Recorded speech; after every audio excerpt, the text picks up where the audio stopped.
तो इससे पहले वाले टॉपिक में हमने पोजीशन को, डिस्टेंस, डिस्प्लेसमेंट और स्पीड का जिक्र किया था, बारी बारी सबको एक्सप्लेन किया था।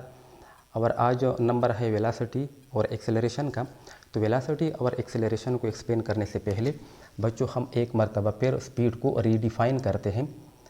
मेरा मतलब ये है स्पीड को रीडिफाइन करने का कि आपको स्पीड और वेलोसिटी में फ़र्क को समझ सके। तो बच्चों स्पीड को हम किस तरह डिफ़ाइन करते हैं? अगर कोई body unit time delta T में डेल्टा एस डिस्टेंस कवर करे तो बच्चों ये क्या कहलाता है? स्पीड कहलाता है। तो स्पीड को हम लिखते थे v is equal to delta S divided by delta T के। तो बच्चों अब बारी है वेलोसिटी की।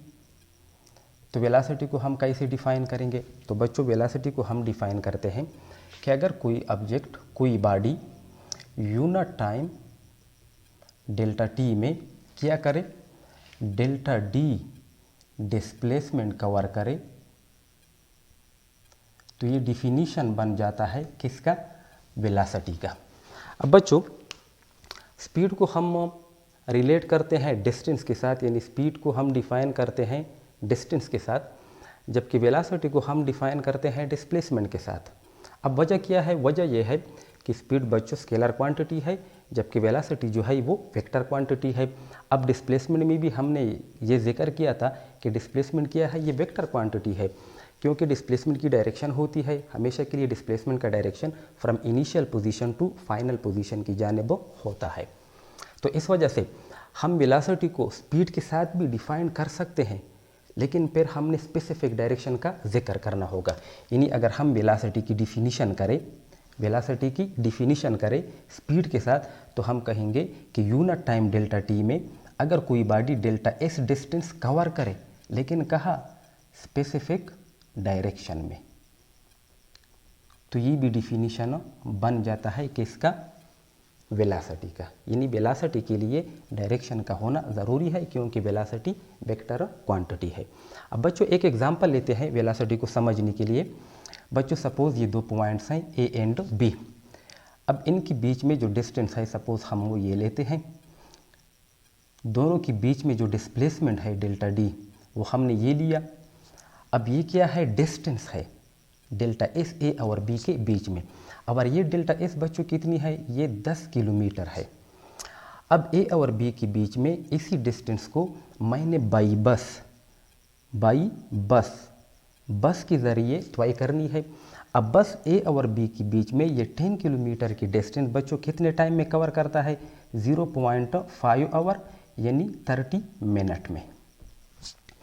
अब ए से बी को मैंने बाई बस के ज़रिए जाना है, फिर वापस बी से ए को आना है। इसका मतलब ये हुआ बच्चों कि वेलोसिटी जो है बस की वो कितनी होगी? वो 20 किलोमीटर पर आवर होगी। यानी ये बस जो है 1 किलोमीटर में 20 किलोमीटर की डिस्टेंस कवर करेगा। यानी पहले 10 किलोमीटर 0.5 यानी 30 मिनट में, फिर वापस 10 kilometre 30 minute, no total distance 20 kilometre बन गई, और टोटल टाइम 30 + 30 यानी 1 आवर 60 मिनट बन गया। अब बच्चों यहाँ पर डिस्प्लेसमेंट जो है डेल्टा डी, उसका मैग्नीट्यूड हम क्या लेंगे? 0 लेंगे। अब बच्चों मैग्नीट्यूड डेल्टा डी का हम क्यों 0 लेते हैं? क्योंकि बच्चों जब मैं ए से बी को बाई बस के ज़रिए जा रहा था, फिर फ़ौरन मैं बी से वापस ए को आ गया। इसका मतलब ये हुआ कि मेरा इनिशियल पॉइंट जो है वो भी ए है, और मेरा फाइनल पॉइंट जो है वो भी ए है। यानी हम ऐसा महसूस करेंगे या हम ऐसा कहेंगे जैसे मैंने कोई डिस्प्लेसमेंट कवर ही नहीं की। फॉर एग्ज़ाम्पल मैं आप लोगों से कह रहा हूँ कि भाई मुझे पेशावर जाना है, अपने चौक में मिल गए। अब आफ्टर सम टाइम 2 घंटे के बाद, या फॉर एग्ज़ाम्पल 6 घंटे के बाद, आपने दोबारा मुझे वही पोजीशन पर देख लिया, तो भाई फ़ौरन आप मुझसे पूछेंगे कि आपने तो पेशावर जाना था।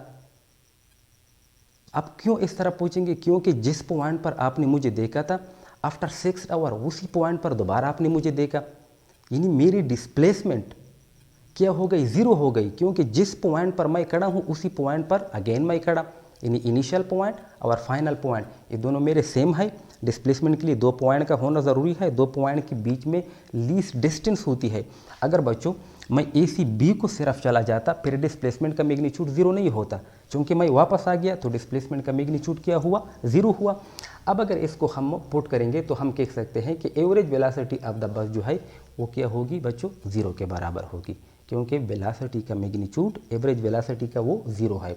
जब मैग्नीट्यूड ज़ीरो है डिस्प्लेसमेंट का, अगर हम टोटल टाइम टेकन पर डिवाइड करें तो भी एवरेज वेलोसिटी का मैग्नीट्यूड जो है वो वैल्यू जो है वो ज़ीरो आएगी। अब इसके बाद बच्चों अगर हम मान लें कि सपोज टाइम टी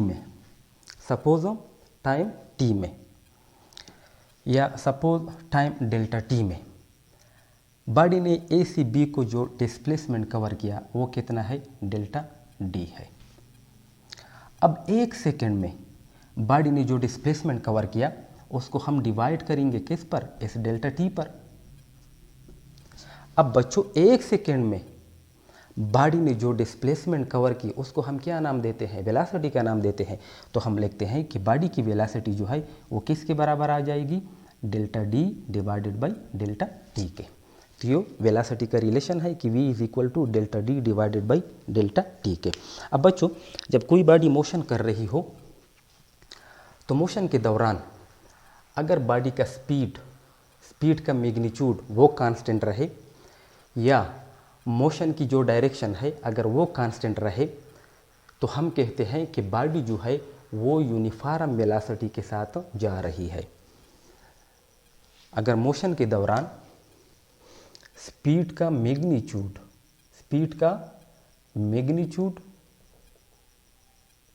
या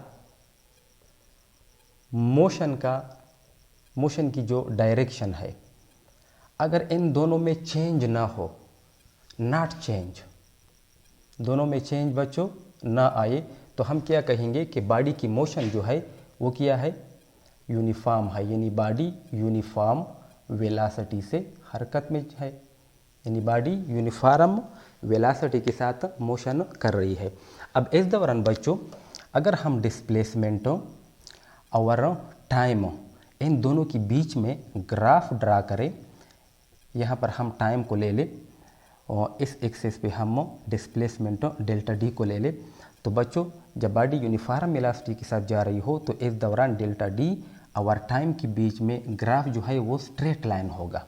ग्राफ क्या होगा, वो स्ट्रेट लाइन होगा, यानी हम कह सकते हैं कि यहाँ पर इस ग्राफ का जो स्लोप होगा वो बच्चों क्या होगा, कांस्टेंट होगा, जब बॉडी यूनिफॉर्म वेलोसिटी के साथ मोशन में हो। अब बच्चों अगर बॉडी वेरिएबल वेलोसिटी के साथ मोशन कर रही हो, वेरिएबल वेलोसिटी के साथ मोशन कर रही हो, तो इस दौरान बच्चों अगर हम टाइम और डेल्टा डी डिस्प्लेसमेंट के बीच में ग्राफ को ले लें तो बच्चों उसका ग्राफ इस तरह आएगा। तो इस ग्राफ का जो बच्चों स्लोप होता है वो कांस्टेंट नहीं होगा, बल्कि वो क्या होगा, वेरिएबल होगा। डायग्राम से भी आप, इस लाइन से भी आपको पता चलेगा कि ग्राफ क्या हो रहा है, चेंज हो रहा है, इस डायरेक्शन में इस तरह जा रहा है, यानी इस ग्राफ का जो स्लोप होगा वो हमें कांस्टेंट नज़र नहीं आ रहा, बल्कि ये क्या है, वेरिएबल है। अब इसके बाद बच्चों जब बॉडी वेरिएबल वेलोसिटी के साथ जा रही हो तो इस दौरान हम एक टर्म को इंट्रोड्यूस करते हैं, उस टर्म को हम क्या नाम देते हैं, एवरेज वेलोसिटी का नाम देते हैं। बच्चों वो टर्म कौन सा है, एवरेज वेलोसिटी का। अब एवरेज वेलोसिटी को बच्चों हम कैसे डिफाइन करते हैं, एवरेज वेलोसिटी को हम डिफाइन करते हैं कि द टोटल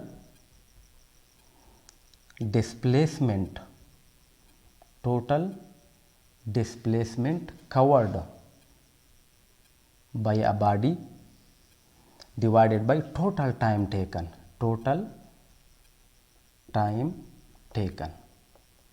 टोटल टाइम में बॉडी ने जो डिस्प्लेसमेंट कवर की उसको हम क्या नाम देते हैं, एवरेज वेलोसिटी का। तो एवरेज वेलोसिटी को हम लिखते हैं कि average velocity is equal to total displacement delta D divided by total time taken delta T. तो ये एवरेज वेलोसिटी की एक्सप्रेशन बन जाती है। तो बच्चों एवरेज वेलोसिटी को हम क्यों इंट्रोड्यूस करते हैं, क्योंकि बॉडी वेरिएबल वेलोसिटी के साथ जा रही है। बॉडी की वेलोसिटी या तो बढ़ती है टाइम के साथ साथ और या घट जाती है। तो इस दौरान इस टर्म को इंट्रोड्यूस करने का हमारा मतलब ये है कि हम बॉडी की ओवरऑल पिक्चर को शो करते हैं, डिटेल में नहीं जाते, क्योंकि टाइम के साथ साथ बॉडी की वेलोसिटी में चेंज आ रहा है तो हम उसका जिक्र नहीं करते, उसको हम छोड़ देते हैं। उसका हम क्या लेते हैं, एवरेज लेते हैं। अब जब हमारे पास एवरेज वेलोसिटी का मैग्नीट्यूड आ जाता है तो हम डायरेक्ट कहते हैं कि भाई बॉडी एक पॉइंट से दूसरे पॉइंट को इतनी एवरेज वेलोसिटी के साथ चली गई। हम ओवरऑल पिक्चर का जिक्र करते हैं, डिटेल में नहीं जाते। अब बच्चों यूनिट की बात करते हैं, तो यूनिट में बच्चों हम कहते हैं चूंकि स्पीड जो है ये क्या शो करता है, मैग्नीट्यूड ऑफ वेलोसिटी को शो करता है स्पेसिफिक डायरेक्शन में। अब चूंकि स्पीड मैग्नीट्यूड ऑफ वेलोसिटी को शो करता है तो इस वजह से हम कहते हैं कि स्पीड और वेलोसिटी दोनों की यूनिट जो है वो सेम है और वो मीटर पर सेकेंड है। तो एसआई सिस्टम में स्पीड की और वेलोसिटी दोनों की यूनिट क्या है, वो मीटर पर सेकेंड के बराबर है। तो बच्चों ये था वेलोसिटी का। अब वेलोसिटी के बाद लास्ट जो हमारा टर्म रहता है मोशन का वो है एक्सेलरेशन का। तो बच्चों हम डिफाइन करेंगे कि एक्सेलरेशन क्या होती है। अब बच्चों एक्सेलरेशन को डिफाइन करने के लिए कि एक्सेलरेशन क्या होती है, अगर बॉडी की वेलोसिटी वेरिएबल हो। अब वेरिएबल का मतलब क्या है, स्पीड का मैग्नीट्यूड वो चेंज हो रहा हो, ठीक है ना, या मोशन की जो डायरेक्शन है उसमें चेंज आ जाए, या बच्चों मैग्नीट्यूड और डायरेक्शन दोनों में चेंज आए एक साथ, तो हम कहते हैं कि बॉडी की मोशन जो है वो वेरिएबल है, यानी बॉडी वेरिएबल वेलोसिटी के साथ मोशन कर रही है। तो बच्चों बॉडी की इस मोशन को फिर हम नाम देते हैं एक्सेलरेटेड मोशन का, एक्सेलरेटेड मोशन। यानी जब बॉडी वेरिएबल वेलोसिटी के साथ मोशन कर रही हो तो बॉडी की उस मोशन को हम नाम देते हैं एक्सेलरेटेड मोशन का। अब एक्सेलरेटेड मोशन का हम नाम क्यों देते हैं, क्योंकि इस दौरान इस मोशन में टाइम के साथ साथ वेलोसिटी में जो तब्दीली आती है उस तब्दीली को हम क्या नाम देते हैं, एक्सेलरेशन का नाम देते हैं। यानी एक्सेलरेशन को हम डिफाइन करते हैं, एक्सेलरेशन को rate of change of velocity. Velocity में टाइम के साथ साथ जो चेंज आ रहा है उस चेंज को जो टर्म नापता है उसी टर्म को हम क्या नाम देते हैं, एक्सेलरेशन का। यानी एक्सेलरेशन क्या है, टाइम के साथ साथ वेलोसिटी में जो चेंज है उसी को हम क्या नाम देते हैं, एक्सेलरेशन का नाम देते हैं। तो बच्चों एक्सेलरेशन को हम डिफाइन करते हैं time rate of change of velocity. तो हम लिखते हैं कि acceleration is equal to delta V divided by delta T के। अब delta V divided by delta T किस तरह आता है, सपोज कि टाइम टी में बॉडी की वेलोसिटी क्या थी, वो वी थी। अब टाइम के किसी इंटरवल डेल्टा टी में बॉडी की वेलोसिटी चेंज हुई, वी से वी प्लस डेल्टा वी हो गई, वी से वी प्लस डेल्टा वी हो गई। टाइम टी में वेलोसिटी वी और टाइम के किसी इंटरवल डेल्टा टी में velocity V plus delta V हो गई। तो बच्चों इस डेल्टा टी टाइम में वेलोसिटी में जो चेंज आया, यानी change in velocity during time interval delta T, वो बराबर हो जाएगा final change minus initial velocity. तो ये दोनों कैंसिल हो जाएंगे तो हमारे पास आ जाएगा डेल्टा वी।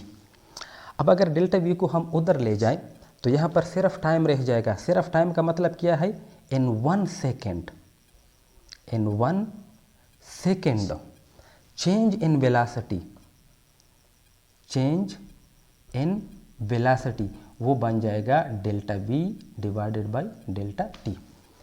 अब इन 1 सेकेंड चेंज इन वेलोसिटी को बच्चों हम क्या नाम देते हैं, एक्सेलरेशन का नाम देते हैं। तो इस वजह से इस टर्म की जगह हम लिखते हैं एक्सेलरेशन। तो ये बराबर हो जाएगी delta V divided by delta T के। तो ये है acceleration, A is equal to delta V divided by delta T के। अब एक्सेलरेशन के बाद ये तो एक्सेलरेशन को हमने डिफाइन किया कि एक्सेलरेशन क्या होती है। उसका एक्सप्रेशन क्या होता है। अब बच्चों एक्सेलरेशन जो है ये वेक्टर क्वांटिटी है, तो एक्सेलरेशन हम लेते हैं delta V divided by delta T. तो delta V change in velocity, यानी वेलासिटी की यूनिट बच्चों क्या थी मीटर पर सेकेंड, और टाइम की यूनिट क्या है वो भी सेकेंड है।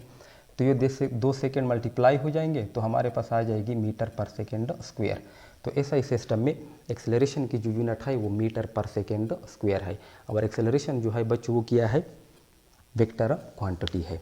अब बच्चों जब कोई बॉडी मोशन कर रही हो तो उसकी वेलासिटी में या तो इंक्रीज आता है और या डिक्रीज आता है, और इंक्रीज या डिक्रीज दो तरह से होता है। अब फॉर एग्जांपल अगर कोई बॉडी स्ट्रेट लाइन में जा रही है, अब स्ट्रेट लाइन में बॉडी की डायरेक्शन चेंज नहीं होती, बल्कि सिर्फ स्पीड का मैग्नीट्यूड चेंज होता है, या स्पीड इंक्रीज होता है और या स्पीड डिक्रीज होता है। तो change in magnitude of the speed in specific direction, उसको हम क्या नाम देते हैं एक्सेलरेशन का नाम देते हैं, यानी वेलोसिटी में चेंज आ गया। अब वेलोसिटी में चेंज को हम एक्सेलरेशन का नाम देते हैं। तो बच्चों इस मोशन के दौरान बॉडी में जो एक्सेलरेशन पैदा होगी उस एक्सेलरेशन को हम क्या नाम देंगे लीनियर एक्सेलरेशन का नाम देंगे, लीनियर एक्सेलरेशन। यानी बॉडी ए से बी को जा रही है लेकिन स्ट्रेट लाइन में। अब बॉडी की वेलोसिटी की मैग्नीट्यूड में चेंज आ रहा है, डायरेक्शन में नहीं, सीधी लाइन में जा रही है। अब मैग्नीट्यूड में चेंज की वजह से एक्सेलरेशन पैदा होगी। अब जो एक्सेलरेशन पैदा होगी बच्चों इस एक्सेलरेशन को हम सिंपली एक्सेलरेशन या लीनियर एक्सेलरेशन नाम देते हैं। अब सपोज अगर कोई बॉडी सर्कुलर पाथ में जाए तो यहाँ पर हम कहें अगर स्पीड का मैग्नीट्यूड कांस्टेंट है, सिर्फ वेलोसिटी की डायरेक्शन बार बार चेंज हो रही है, तो चेंज इन डायरेक्शन की वजह से यहाँ पर जो एक्सेलरेशन पैदा होती है उस एक्सेलरेशन को हम बच्चों क्या नाम देते हैं सेंट्रीपिटल एक्सेलरेशन का नाम देते हैं। और सेंट्रीपिटल एक्सेलरेशन हमेशा के लिए toward the centre of the circle होती है। अब सेंट्रीपिटल एक्सेलरेशन के बाद बच्चों हम एक्सेलरेशन को 2 टाइप्स में डिवाइड करते हैं, 2 टाइप्स में। अब 2 टाइप्स में क्यों डिवाइड करते हैं, वो इस वजह से कि मोशन के दौरान बॉडी की वेलोसिटी या तो बढ़ती है और या घट जाती है। अब बच्चों जब वेलोसिटी बढ़ती है तो इस दौरान जो एक्सेलरेशन होती है उस एक्सेलरेशन को फिर हम नाम देते हैं पॉजिटिव एक्सेलरेशन, पॉजिटिव एक्सेलरेशन। यानी जब वेलोसिटी का मैग्नीट्यूड बढ़ता हो तो जो एक्सेलरेशन पैदा होगी वो एक्सेलरेशन पॉजिटिव एक्सेलरेशन कहलाएगी। और पॉजिटिव एक्सेलरेशन की डायरेक्शन जो होती है वो हमेशा के लिए change in direction of the velocity की सम्मत में होगी। यानी जिस डायरेक्शन में वेलोसिटी में चेंज आ रहा है उसी डायरेक्शन में पॉजिटिव एक्सेलरेशन की डायरेक्शन होगी। यानी हम इस तरह कह सकते हैं कि जब बॉडी की वेलोसिटी का मैग्नीट्यूड बढ़ रहा हो तो जिस डायरेक्शन में मैग्नीट्यूड बढ़ रहा है उसी डायरेक्शन में पॉजिटिव एक्सेलरेशन की डायरेक्शन होगी। अब बच्चों अगर वेलोसिटी का मैग्नीट्यूड डिक्रीज हो रहा हो, ठीक है ना, तो इस दौरान जो एक्सेलरेशन पैदा होती है फिर उस एक्सेलरेशन को हम नेगेटिव एक्सेलरेशन या डिसेलरेशन का नाम देते हैं या रिटार्डेशन का नाम देते हैं। 3 नाम है, या नेगेटिव एक्सेलरेशन कहते हैं या डिसेलरेशन कहते हैं या रिटार्डेशन कहते हैं।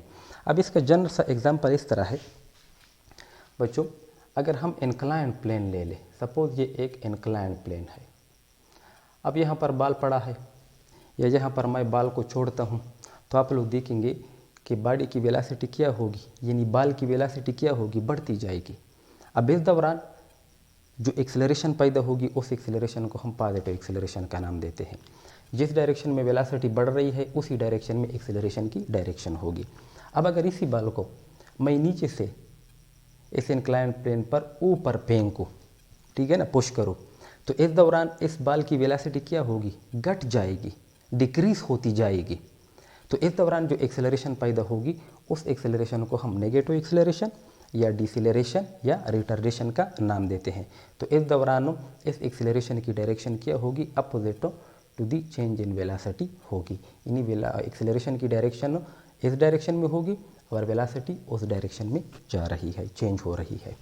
तो यानी वेलोसिटी की जो डायरेक्शन है, जिस डायरेक्शन में वेलोसिटी में चेंज आ रहा है उसके अपोजिट डायरेक्शन में नेगेटिव एक्सेलरेशन की डायरेक्शन होगी। अब नेगेटिव एक्सेलरेशन के बाद हमारे पास लास्ट वाली एक एक्सेलरेशन है जिसको हम नाम देते हैं एवरेज एक्सेलरेशन का। तो सिंपली हम एवरेज एक्सेलरेशन को डिफाइन करते हैं कि अगर डेल्टा टी टाइम में बॉडी की वेलोसिटी में कितनी चेंज आए, डेल्टा वी चेंज आए। अब जो चेंज आया है अगर हम उसको टोटल टाइम टेकन पर डिवाइड करें तो हमारे पास जो रिलेशन हासिल होता है वो रिलेशन किसका होगा, एवरेज एक्सेलरेशन का होगा। तो हम लिख सकते हैं कि average acceleration is equal to total change in velocity divided by total time taken. तो ये था हमारा टॉपिक, वो टर्म्स जो कि मोशन में इस्तेमाल होते हैं। आई होप आप लोगों को समझ में आया होगा। और तो बच्चों अगर वीडियो अच्छी लगे तो प्लीज़ लाइक कीजिए, शेयर कीजिए, कमेंट सेक्शन में आप क्वेश्चन को पूछ सकते हैं, मैं कोशिश करूँगा कि आंसर दे दूँ। तो मिलते हैं नेक्स्ट वीडियो के साथ, तब तक के लिए अल्लाह हाफिज़।